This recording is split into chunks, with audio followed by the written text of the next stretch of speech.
الرحمن الرحيم. الحمد لله والصلاة والسلام على رسوله وعلى آله وصحبه ومن والاه، أما بعد، فنلبي طلب شيخنا حفظه الله بهذه القصيدة الرثائية. ماذا أقول؟ هل البيان عناني أم ذا فضول أم قصيد أماني؟ ماذا أقول وفي فؤادي جمرة قد أشعلت في داخلي نيراني؟ جف المداد وضاع في أوراقه والقلب حار وفكرتي ولساني. ضاعت حروف الشعر واستاءت بما يجري وحار الشعر في أذهاني. أنى لمثلي أن يقوم وينتقي شعرا ليرثي العالم الرباني. ما رتبتي في ذا المكان وإنما أحداث دهري واضطراب زماني. أنى لمثلي أن يقوم وينتقي شعرا ليرثي العالم الرباني. ما رتبتي في ذا المكان وإنما أحداث دهري واضطراب زماني. ما بال شعري واقف ومجمد لا يستجيب لمطلب ذي شان. أبياته ثكلى تئن وتشتكي وتصيح من وجع بها وتعاني. أبياته ثكلى تئن وتشتكي وتصيح من وجع بها وتعاني. ناديتها في حرقة وبشدة لا ترغبي عن صاحب الإحسان. ما لي أراك بحالة يرثى لها قالت مصاب الأمس قد أشجاني. لا تؤذني دعني أنام فقد مضى دهر رعيت به طوال زماني. فأجبتها إن المزاج معكر والأمر صعب والمصاب دهاني.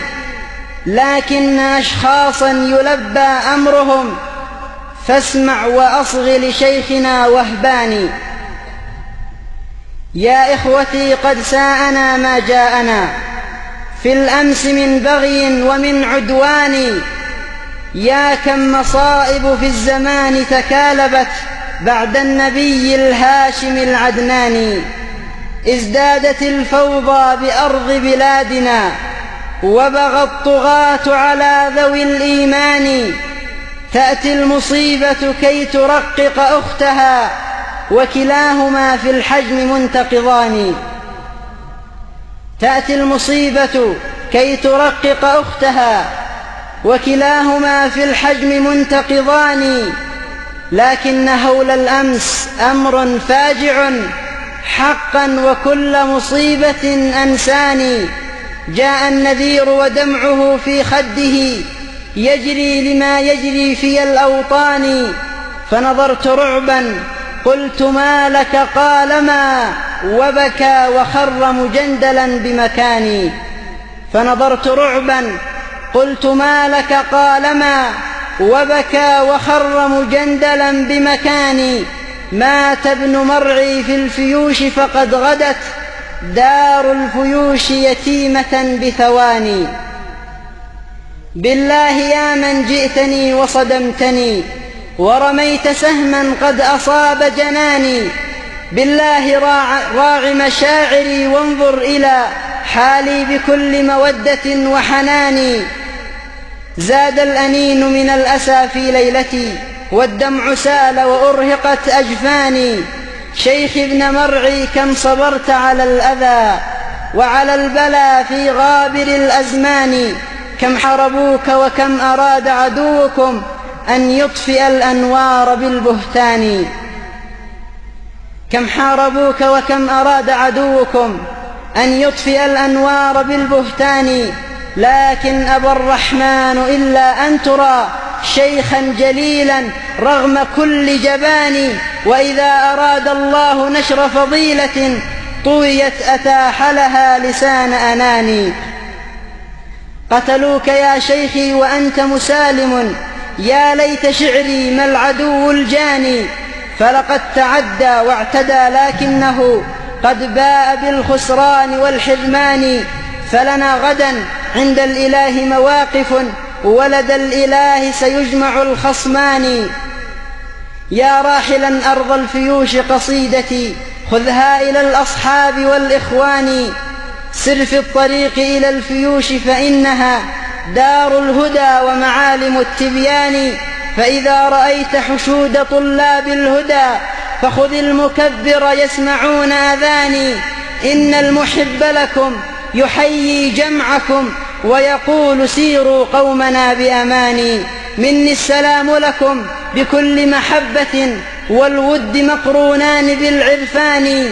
ماذا أعزي من أعزي أولا، ماذا أعزي من أعزي أولا؟